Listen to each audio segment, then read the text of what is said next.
Implementation of the GST is likely to bring more taxes both to the center and the state because of widening of the tax net. I have preferred not to make many changes in the current regime of excise and service tax because they are to be replaced by the GST very soon. In the annual conclave of tax officers called Rajastha Gyana Sangam held in June 2016, the Prime Minister had expressed his desire to bring reforms in the tax administration in the approach of RAPID, which stands for Revenue Accountability, Probity, Information and Digitization. This approach precisely reflects the strategy of the tax department, which it has now formulated.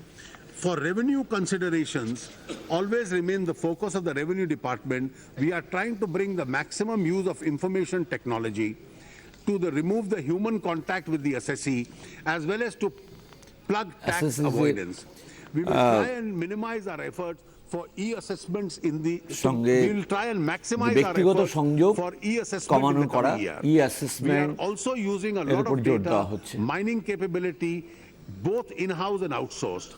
We plan to enforce greater accountability on the officers of the tax department for specific acts of commission and omission. I would like to assure that the honest tax compliant would be treated with dignity and courtesy. Madam, my tax proposals for the exemptions would result in a loss of rupees 22,700 crores, but after counting the revenue gain of rupees 2,700 crores for additional resource mobilization, the net revenue loss in direct tax could be 20,000 crores. There is no significant loss or gain on account of my indirect tax proposals. Madam Speaker, I have outlined in the budget proposals under an overarching agenda, transform, energize and clean India. Our emphasis will now be on implementing all these proposals for the benefit of farmers and the poor and the underprivileged sections of our society.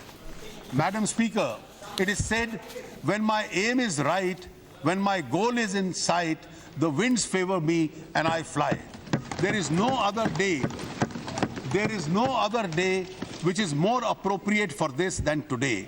With these words, Madam, I commend the budget to this Honourable House.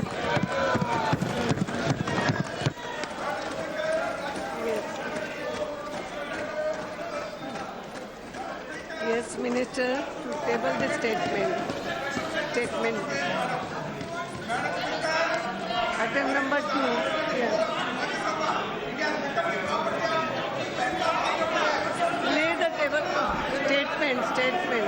Madam, I rise to lay on the table of the House the following statements under Section 3 of the Fiscal Responsibility and the Budget Management Act 2003, Macroeconomic Framework Statement, Medium-Term Fiscal Policy Statement and Fiscal Policy Strategy Statement. Yes.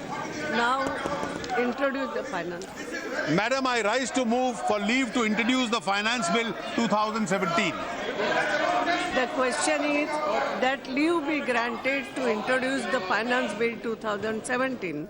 Those in favor may say aye. Those against may say no. I think the ayes have it. The ayes have it. The leave is granted. The Minister may now introduce the Finance. Madam, I introduce the bill. Yes, thank you. Now, House stands adjourned to meet again on Friday, the 3rd February 2017 at 11 a.m.